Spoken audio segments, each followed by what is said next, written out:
Hey, it's Mila. Welcome back to my channel. I go around, I go around, I go around and I go around and I go around. Hello. So, if you're new here, my name is Mila. I make everything from college, lifestyle, and bookish type content. So if that sounds fun, definitely hit the subscribe button so you're informed every single time that I post. As you can see, we're going like very summery colors today. This has like nothing to do with like today's video, but I feel like everyone is just like, yellow is such like an awkward color, but I've always felt like I like yellow. Like, I don't know, like I might be completely oblivious to how bad I look in this color, but I feel like I've always like kind of like gravitated towards it. It's like, I'm sorry, we had to take a small break to sneeze. I think my allergies are getting to me. I don't know. We're a little congested, but it's summer and we're wearing yellow, so it's good vibes. So basically today we're gonna go through all the books that I read in the month of May. So I'm actually really proud of myself because I think there was maybe like 2 or 3 books from my like very ambitious TBR that I did not get to. I think I had like 14 books in my TBR. And I still read a lot. I read like a couple of books that I did not put on my TBR just for funsies. I think I attained the same amount of books that were on my TBR. I just didn't read all those books, but I still read a lot of books. So like, we're good. It's fine. I would have actually read more, but at some point there was this like, it was just like a little like tough week for me. I didn't really like read a lot, but then after that I literally like sat down and read like 3 books in like the span of 5 days. It was all over the place this month, but in the month of June I know that it's gonna get better because I've actually like gotten in my mindset like, this is work for you, like work, because I'm not working. I feel like I say this in every single video, but I'm not working this summer. Like, this for me is like work, so it's easier to put aside time for this because this is work for me, right? Anyways, let's actually get into today's video, which is all the books that I read in the month of May. Most of All You by Mia Sheridan. Oh my god, I remember I started this book when I was like driving, so I listened to the audiobook, and wow, like the audiobook of this was so good. Like the physical book, reading it was so good. Like basically this book is just like trauma of 2 people and them like growing from that and like finding a safe space in each other. And like Ellie, you see all like everything that she went through, and then Gabriel, you see everything that he went through and how they're both just like how it affects them years later. And it's so good. Like, it's definitely more of an like emotional read. So if you're like me, you're like extremely sentimental, you're prone to like cry, you're gonna tear up with this book. But honestly, such a good book. I rated it 4.5 stars. It's just so good. Please read it. Like, I feel like everyone just has to read this book at some point in their life. After that, I read the 5th book in the Bound by Blood, I want to say, series by Cora Riley, which is Bound by Vengeance. And going into this book, I was very like, I didn't know what to expect because the people here aren't, I think, okay, there's the Chicago outfit and the New York Famiglia, I want to say. I'm gonna be completely wrong, but that's what I remember from the series. And normally it's characters from like these 2 like families groups. But over here, we kind of go to Vegas because this series has like a spin-off series, the Camorra Chronicles, which is Fabiano, like it starts with Fabiano's book. So I feel like this was like an intro to like Vegas. So I really went in not knowing what to expect. Like from the back of the book, I was like, okay, like let's see. I loved it. Like I feel like might be one of my favorites from the series. Weirdly, because these characters, you don't know them, but I feel like not knowing them is like less expectations. Like I remember I was so excited for the 3rd book. Who was it? It was oh my god, I forgot their names, but the 3rd book I was really excited, but then I didn't really vibe with it. The 4th book, Liliana and Romero, I was so excited, but I was kind of like let down. So I feel like not having known these characters before kind of like made it a better experience for me. But yeah, 4 stars. Loved it. So good. After that, guys, I read Flawless by Elsie Silver. 4.5 stars. Wow. Like, okay. I would have never thought I'd be into like cowboys and things like that. But for some reason, it just worked. It's just so good. If you have not read the series, if for some reason you've never heard of the series, please go pick it up. Like, I know this is just book one, but trust me, if book one was this good, the series is just gonna get better. Everyone loves it. I love it. You're gonna love it also. After that, we have another Mafia. I decided to start Sophie Lark. So we have Brutal Prince by Sophie Lark. And again, I did not know what to expect. Because initially when I heard people talking about this, I was like, okay, I don't think this is a series that I'm going to read.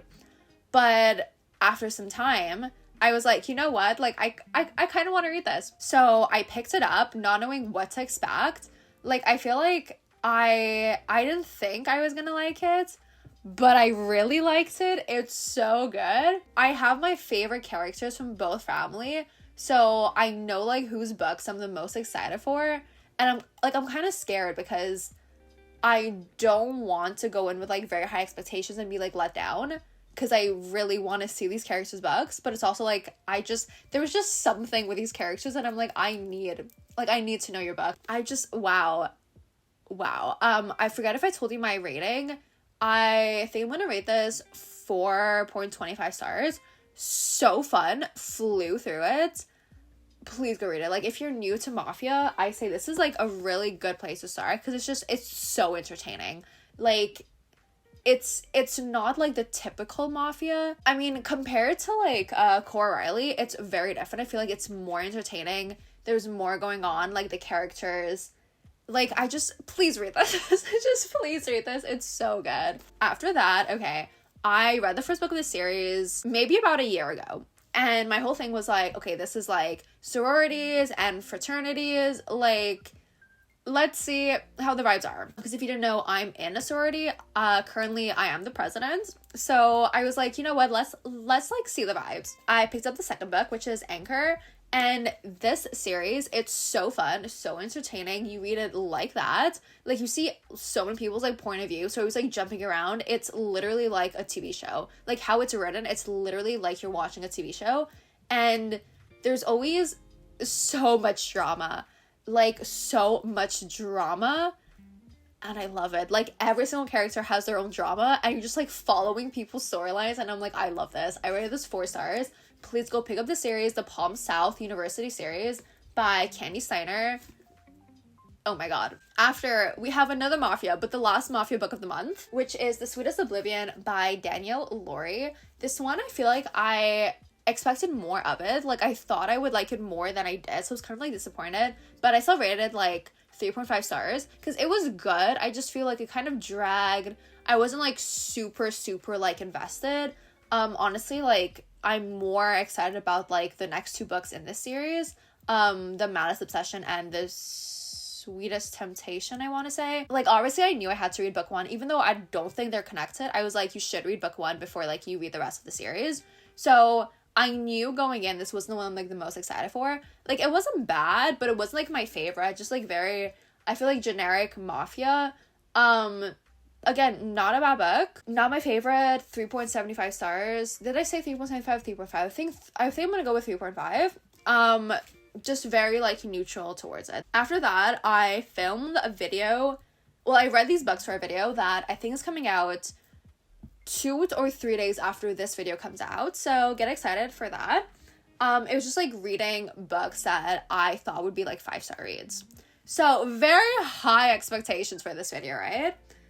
I'm not gonna lie, I was kind of let down. I don't think I'm gonna give you my rating for these books because I don't want to, like, spoil that video.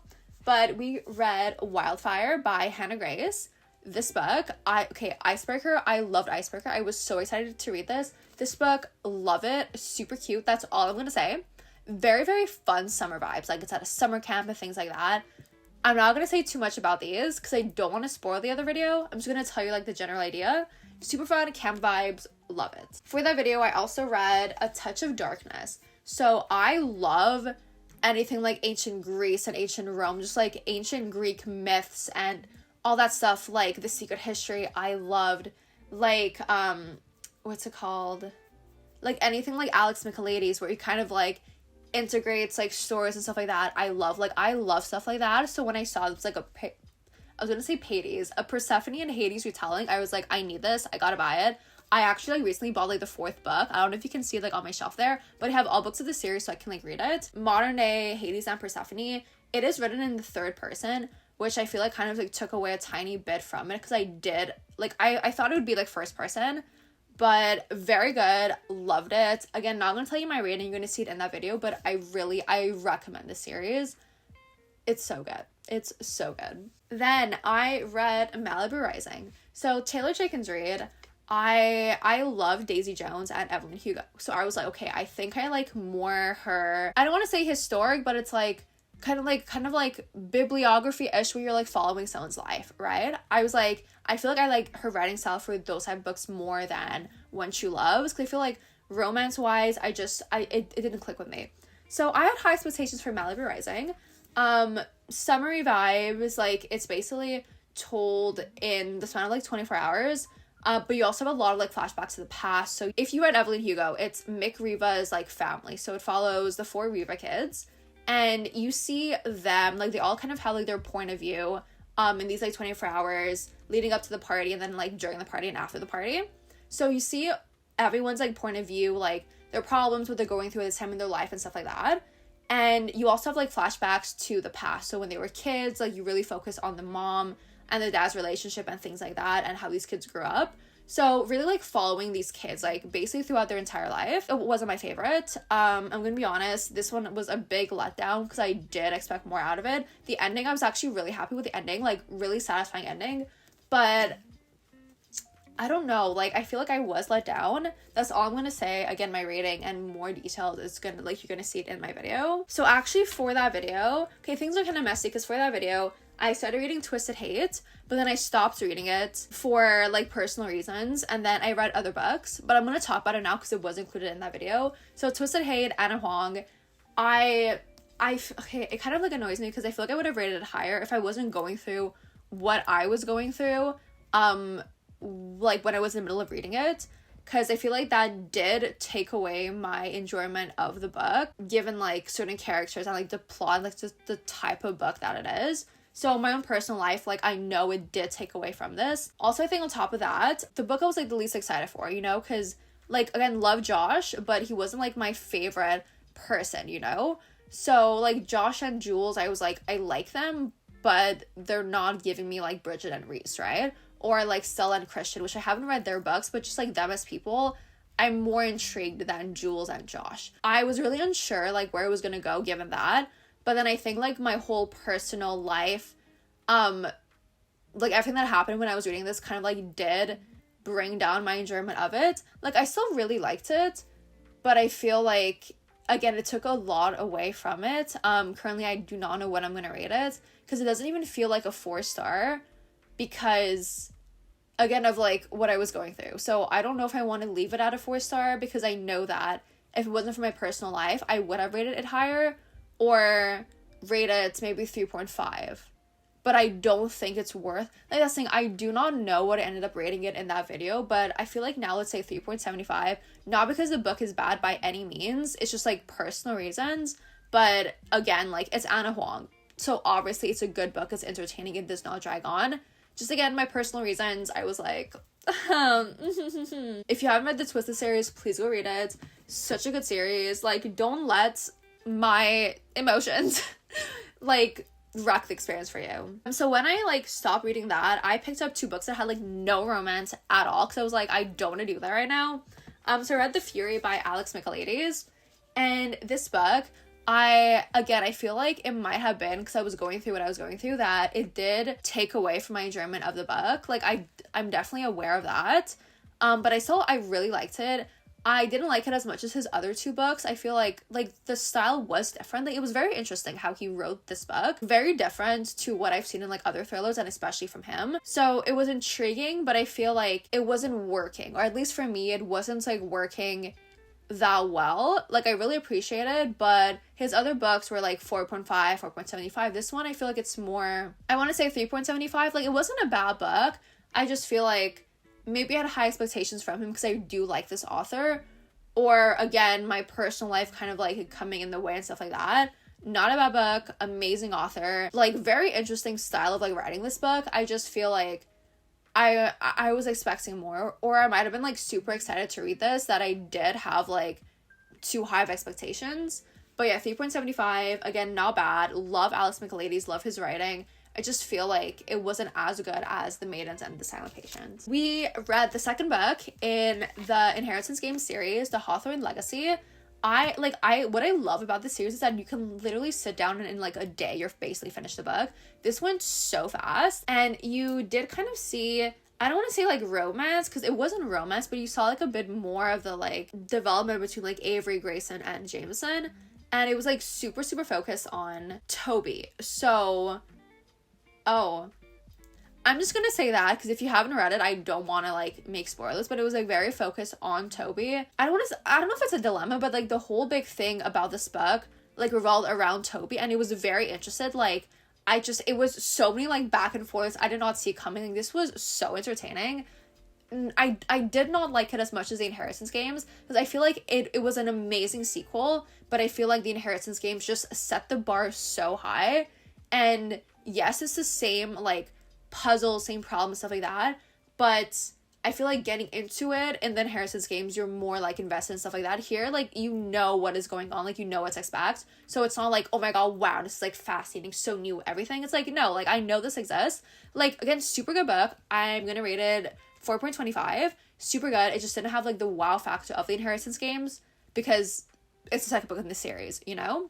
But yeah, super excited to read the final gambit, because we have like another person coming into play, and you're like, oh my god. Also, you find out a lot about Avery's family, and it's mind-blowing. But yeah, this extra person who comes into play, like how this book ends feels like I don't know what they're gonna do with this character, but I'm very intrigued.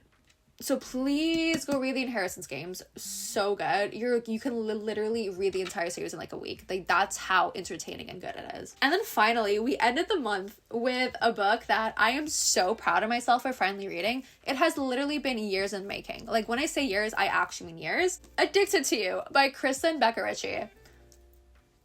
Oh my god. Like, okay, going in knowing that this book was about like addiction, I was like very worried, because I was like, especially for the sex addiction, I did not know what to expect, because I was like, I really don't like super graphic books where that's like constantly there, you know. Like, if it fits with the storyline, I'm like, cool, perfect.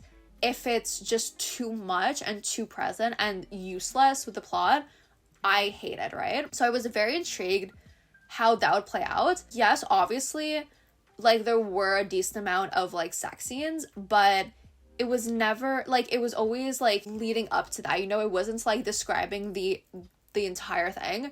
So I feel like it wasn't like tiring reading it, because you weren't like, okay, there's like sex scenes every single like 10 pages. Like, no, like you could tell like what Lily was going through, but it wasn't like heavily described, because I would not be able to read it. Honestly, the first few chapters, like the beginning of the book, I was like, I don't know if it's for me or stuff like that, but when you read the book, like, that's the thing, this is only book 1, and I feel attached to so many characters, and just knowing that there's like 9 more books, I'm like, wow. I don't even know what to say. Like, there's so much that you see. It's like, you feel so much for these characters, and you see how destructive they are, and it's just like, I don't know, you just go through so many emotions, and how the book ends, like, you feel like a piece of your heart is gone, because you're like, yes, this is the best decision, but also like, it's just, oh my god. And there's like reveals, and it's like wow. Like, honestly, first half of the book, I was like, I do not know if this is for me. Like, I don't get the hype and everything. But once we got to the later part of the first book, I was like, okay, this is a good series. This is gonna be a good series. So if you have not read the series yet, obviously everyone talks about it, everyone loves it, but I feel like if you have not read it, or if you've started reading the first book and you're like, I don't know if I can do this, power through, finish the book, and after like see from there, like, okay, do I want to do this or no? Because it was really the last part of the book that like sold me on it, and I was like, this, like, I want to pursue this series. So that was the last book that I read. I'm rating it 4 stars because the beginning was like meh for me, but like I can tell that like this series I'm gonna have like 5-star books, and I'm so proud of myself. I am filming a reading vlog for this. Don't know when it's gonna come out. I'm thinking like maybe 2 parts because it's such a long series. I don't know, we'll see. But yeah, those are all the books that I read this month. Super proud of myself. Again, like we are slowly getting to this Goodreads goal because I am very far behind, but I have faith. We are getting to 100 books. Like I don't know what I'm gonna do, but I promise you we are reading 100 books this year. So that's gonna be the end of today's video. I hope you guys enjoyed. If you did, definitely leave a thumbs up and hit the subscribe button so once again you see every single time that I post. And also so I know that you guys love watching these monthly wrap-ups. My June TBR is out. It is still very big, but you're gonna see that I'm like starting series. I'm like really focusing on fantasy. So I'm also like, how realistic is this like 100 book goal? But also my plan is to read the entirety of my TBR shelves. So there's like this shelf over there. There's like another I guess like shelf at the bottom that you can't see. Then there's like the small one over here. It's like 3 shelves again, full of books I have not read. Then I have a little book cart like behind my camera. That's like books that I'm like filming reading vlogs for, or that I mentioned on my summer TBR that are like top priority to read. But basically 2024, I wanna like I don't wanna buy any more books this year. Like I already bought like 4 this past month, but I really want to try to not buy a single book and just read as much as I can off my TBR. But yeah, so once again, hope you guys enjoyed. Stay safe, protect your all my socials are linked down below if you want to go check me out. Stay safe, protect your vibe, and I'll see y'all next time. Bye guys.